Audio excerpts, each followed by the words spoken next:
What's going on, y'all? This is the Battle Blast coming at you tonight. I thought I'd just go ahead on and have a stogie, a little cooler, which I really don't do, but tonight I'm going to do it because I'm going to get deep into something tonight. And I thought I'd just kick it to you about the relationships and why black people, we choose to allow, or we let entertainment rule us. So we're going to talk about the relationships first, So we're going to get into that real quick. Check it out.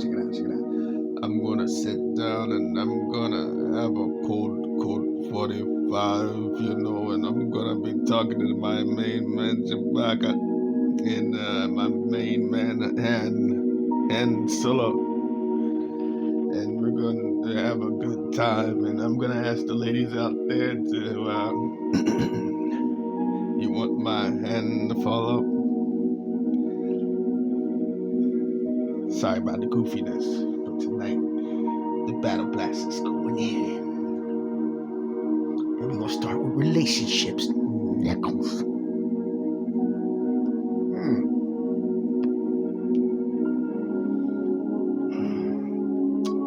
Smooth stogie.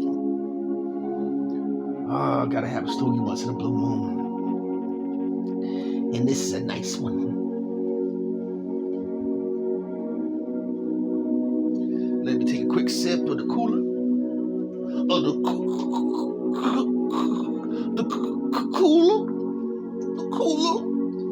He spit my cooler.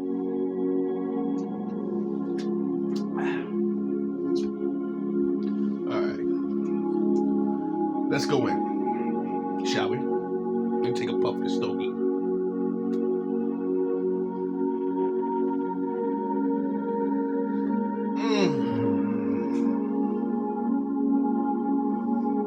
So good.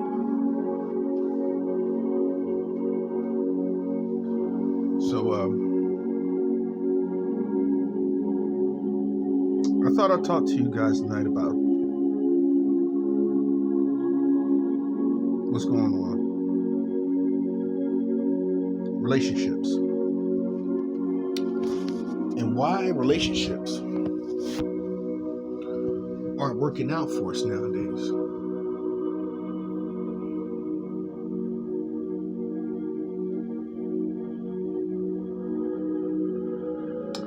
See,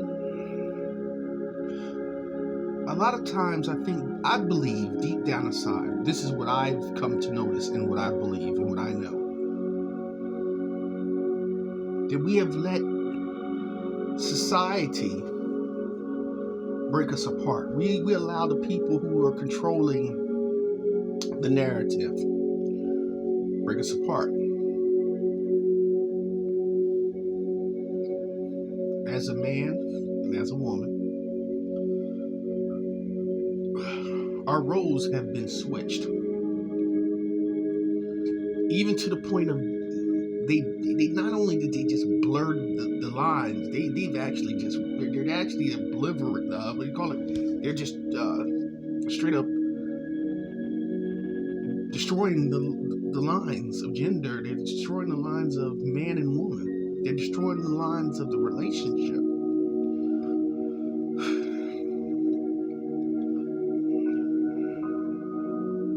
And my thing is this. We're going to take a trip into history real quick.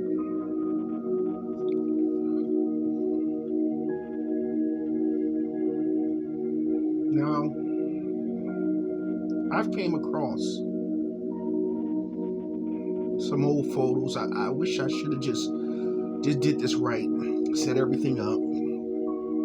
Casted a couple pictures out there so you can see what I'm talking about. But back in the 1940s, 1930s, 1920s, early 1900s, especially after the time we got off of the slave plantations, where we were basically no longer I ain't gonna say underneath their control, but we were no longer underneath their so-called authority, which we've never gotten from underneath.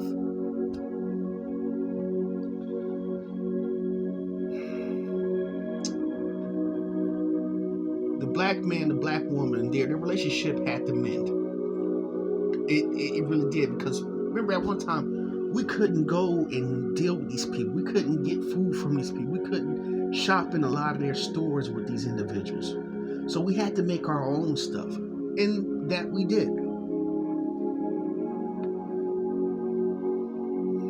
It wasn't just a man who contributed to the building. Women also contributed to the building. Don't get me wrong, we physically, men, we physically put the nails into the wood. We physically laid the blocks and the brick.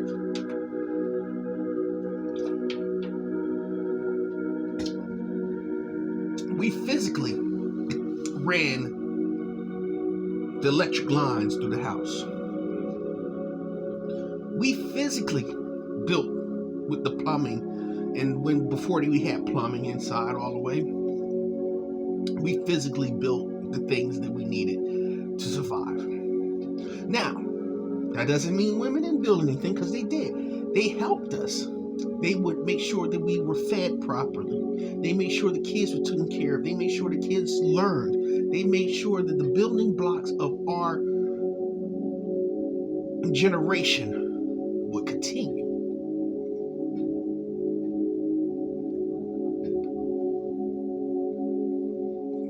While the man toiled in the field, while the man toiled building the houses, while the man turned around, we did everything with our hands. The women were there to make sure we were nourished, that our needs were met in ways, that we had a beautiful home to come home to, a nice clean home to come home to. You know what I mean? And she supplied us with another day of us going back out there into the world. She was our relief. She was our way we could rest our consciousness into. Because a man and a woman, just human beings in general, we can only take but so much. And as black people, we can only take but so much. We get pounded on every freaking day. You know what I mean? We know when white people hate us. We know when other groups hate us. We know when they try to get in our way and how they try to stop us and hinder us. So when we go home, that woman is there, even though she takes some of the grunt of our grievances. She'll rub us on our back and say, baby, it'll be okay. It'll get better. We just got to keep persevering. We got to keep moving. And that gives us what? That gives us power and strength to go out into the world the next day. It's something about her touch. It's something about the way she speaks to you. She speaks something into you that you need. See, the thing is, and I'm going to only use the Bible on this. They said woman was constructed out of man. Hold on one second, y'all. I gotta blow my nose. The woman was constructed out of the bone of man. You know what I mean? Bone of my bone, flesh of my flesh, blood of my blood. They said when man was sleeping, excuse me, guys. Yuck. A little stuffed up tonight. Hold on one second.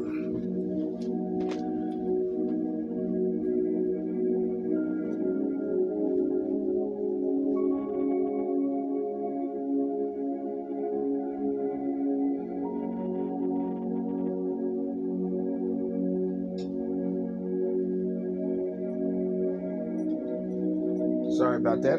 Had to blow my nose. And then blow my nose one more time too. So give me a second. All right. All right, we got back at it. Bone of my bone, flesh of my flesh, blood of my blood. Now that's in the Bible. They said that when God put man to sleep, in a deep sleep, so he took a rib out of him.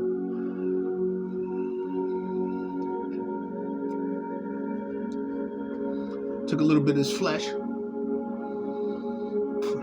took a little of his blood, and when man came out of his deep sleep, there stood a woman.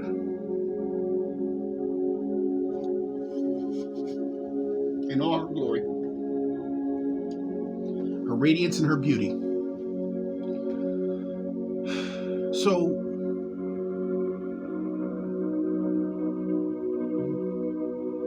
in all essences, we, our souls, our body, our bones, our blood, our flesh screams out for that woman. And that woman can feel that because she's a part of us. You know what I mean?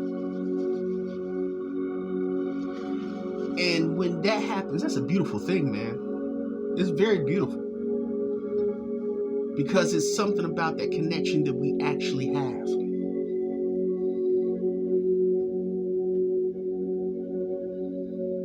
That connection is spiritual.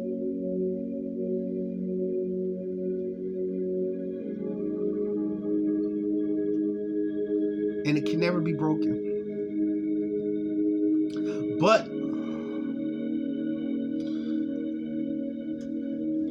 for the past few hundred years, I ain't gonna say few hundred years, well, as far as black people's concerned, for the past few centuries, they have gotten in the way of it. The powers that be, the other group, the brand X, have they've been the ones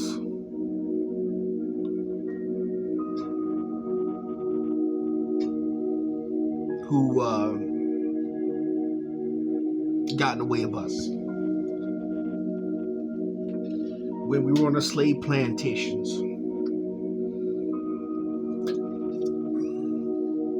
they raped our women. They beat our women. They embarrassed our women.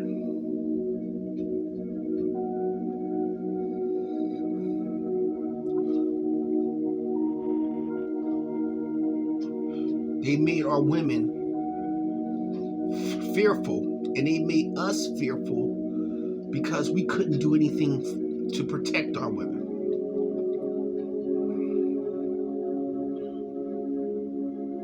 Now, when some men stood up and protected our women, we jumped up into the slave master face. We end up hung, beheaded,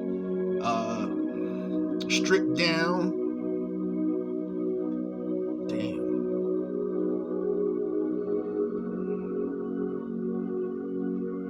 You know what I mean?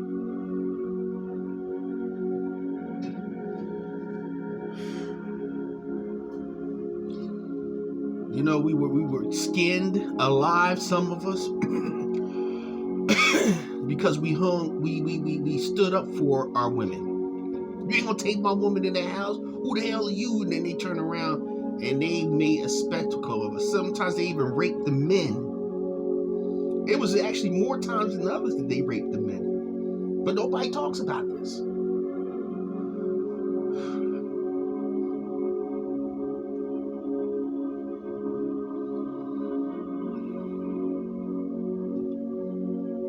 So what the woman did, she told the black man, she said, listen, I don't want you to die because I need you. Our children need you. So please don't do anything because I need you.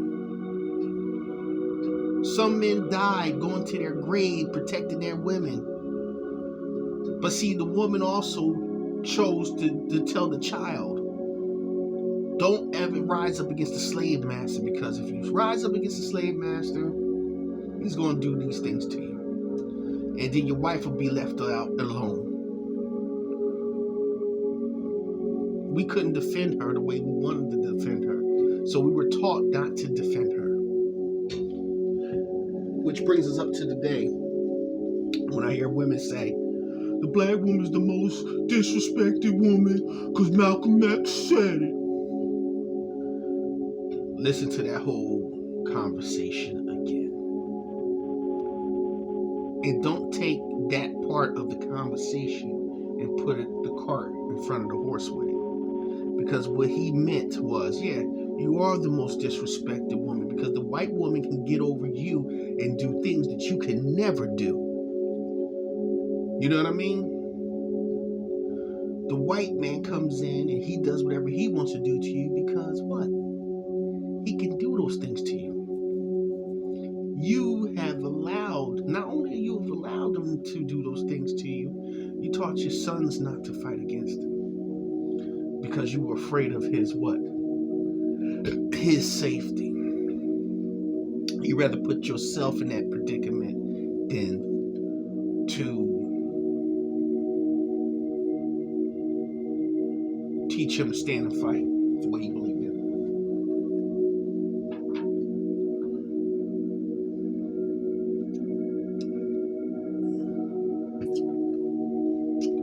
But let's get back to the early 1900s after slavery and all that stuff. When we came out of slavery, it was in the late 1800s. We went through our things and everything. A lot of us were sharecroppers. A lot of us became businessmen. Start building towns for our people.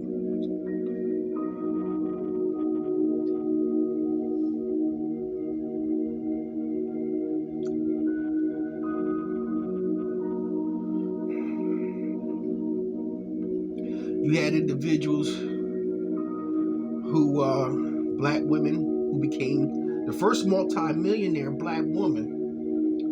I forgot her name. Oh my goodness, now it escapes me and shit. She was in the hair care product industry. Madam C.J. Walker. There we go. Brain's a little foggy, so please forgive me.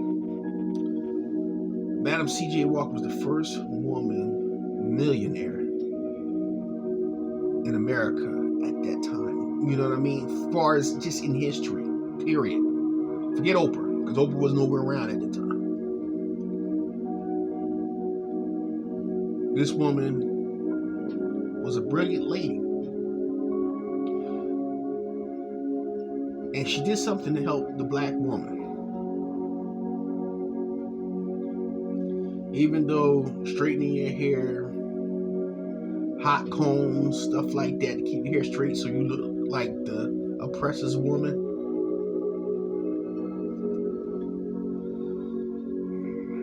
Your former slave master's woman.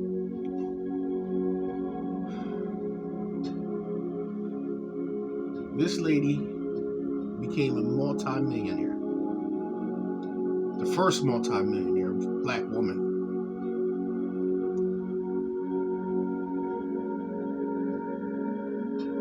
And people respected her. We're going to fast forward up to the 1920s, 1930s. Black women owned their own beauty salons, just like black men owned their own barbershops. These are black towns now, mind you. The way they dress, see the way they dress it was totally different. No, remember, this is a long time ago. There was a class and there was a style. There was a beauty behind it. I look at those pictures, man, sometimes, and I watch those. I look at those pictures, and I look at those old reels of them black women and black men dressed to the nines, man. Just go back and look up 1930, 1920, black ragtime.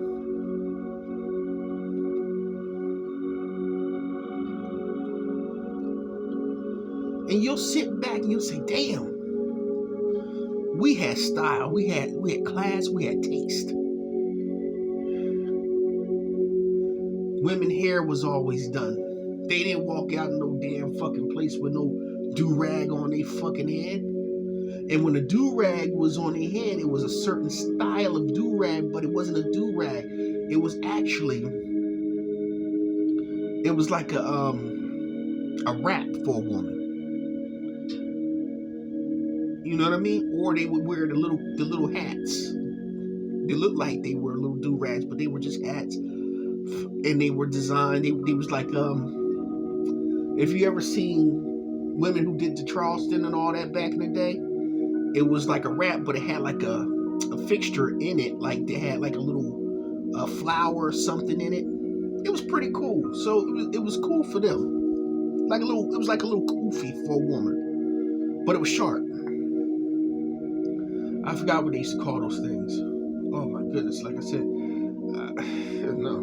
I think it's the cooler in the stogie that's making me feel this way. You know. But anyway.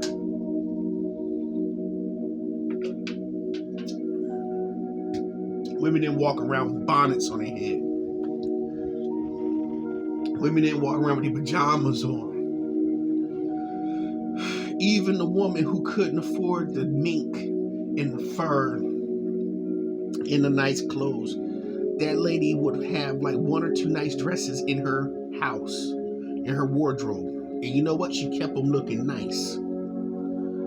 She had one dress that would go for her to go out on the town with, like when she had to go outside and do certain things, go to the store or to anything out in public. And then she had the one dress that was specifically for church.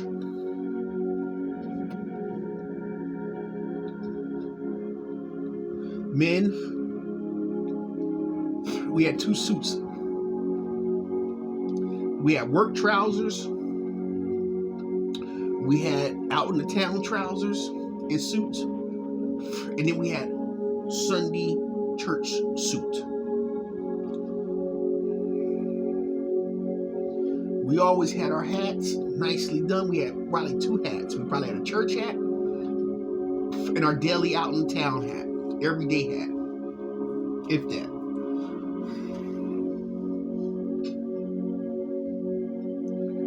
We didn't walk around stinking.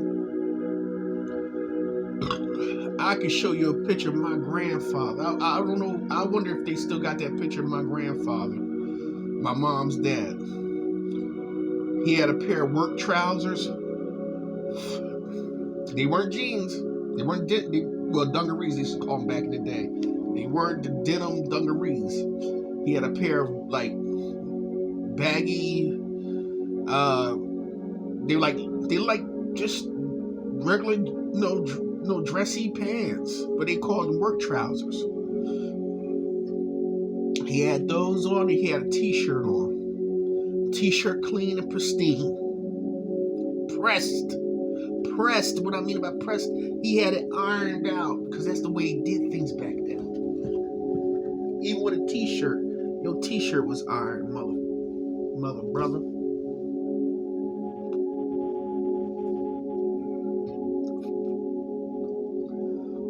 His work boots were cleaned every night before he went to bed. He'll come home, they be muddy from him digging shit, excuse my expression, digging up stuff. Because I heard my uncle used to tell me about how my grandfather used to dig, what they call them, outhouses. They would dig holes in the ground for outhouses. And those holes had to be like 6 to 7 feet deep. That's a lot of shit that's got to go in there, you know what I'm saying? So he had to dig that stuff. So when he come home, his boots are dirty. His work trousers are dirty. His shirt is dirty. He'll come home, even if he come home at 10 o'clock at night, first thing he'll go take his stuff off. He'll wash everything by hand, or my grandmother will wash it for him, wring it out, put it on the line, get up about 5 or 6 in the morning, iron it out for him real good, and then it's ready for him for the next day. So now, once he took his shower or his bath when he got home, because she'd have his bath waiting for him when he got home. He'll clean his boots and put them on. When he walked out the door, he was fresh and clean for the next day.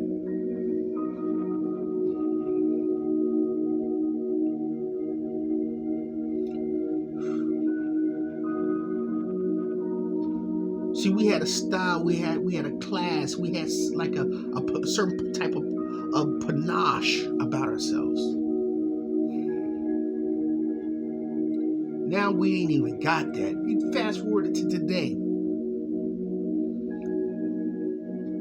Look at us. We walk around with shower caps on our head.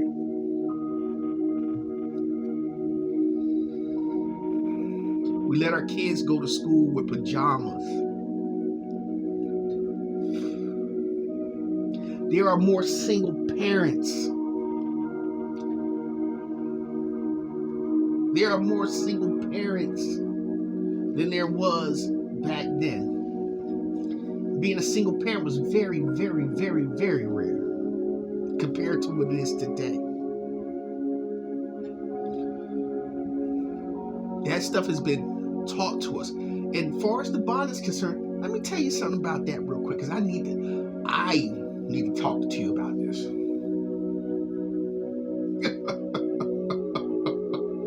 Oh my God, this is embarrassing to talk about. So let me take a swig real quick of the cooler, and I'm going to let y'all in on a little secret I see this morning when I was at the laundromat.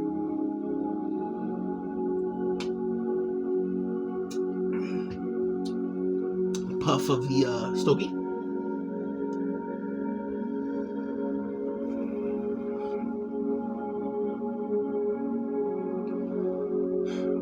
I'm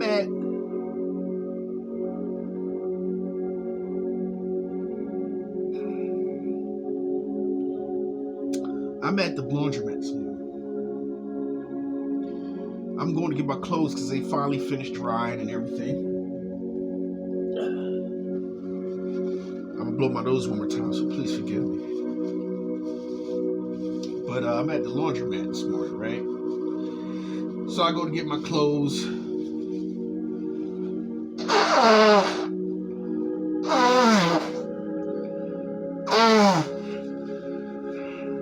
Yuck. I'm going to get my clothes out the laundromat this morning. After I got it, because like I said, they were being dried. They were being dried up. Yuck. So, there were two dudes. I don't know if they were African. They sound like they were foreigners or something. But these two black dudes had on bonnets on their fucking heads. I'm like, dude, what happened to the wave caps? This shit has been shown by single mothers. There's no fathers in these homes, because if a father saw that shit, a man would have turned around and slapped his son upside his head and said, take that bullshit off your head. You ain't no fucking female. Take it off your goddamn head, boy. These two young men were teenage boys. They're probably about 16, 17. I wouldn't even say 16, 17. I said they were anywhere between, because they were kind of tall, but I say about 15 to 16 years old.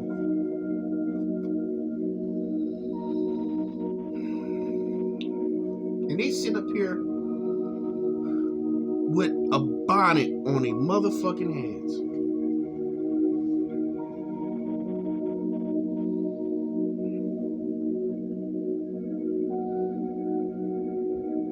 Now, you can definitely tell something is fucking wrong.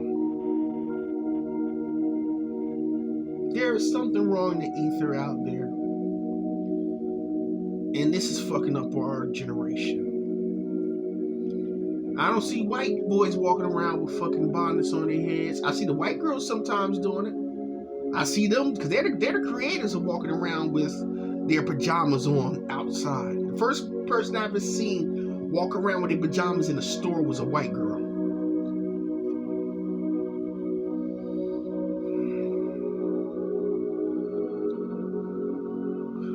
And that shit was real, man. I'm like, what the fuck?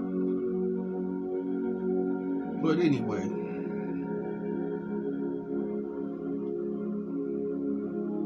see, the thing about relationships is something that we need. This is all I'm trying to come into the contact of saying. A man needs a woman needs a man, the child needs a man, and that man needs that child so he can teach that child the things he's learned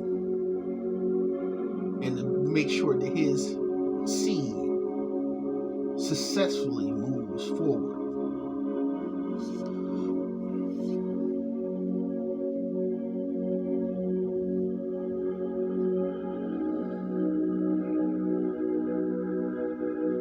That's all we want.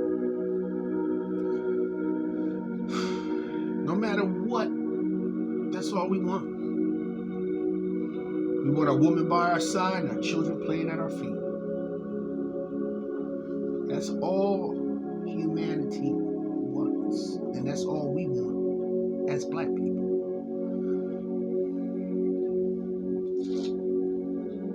But when it comes to relationships, it's been strained for the past 65 years. And the reason why I said it's been strained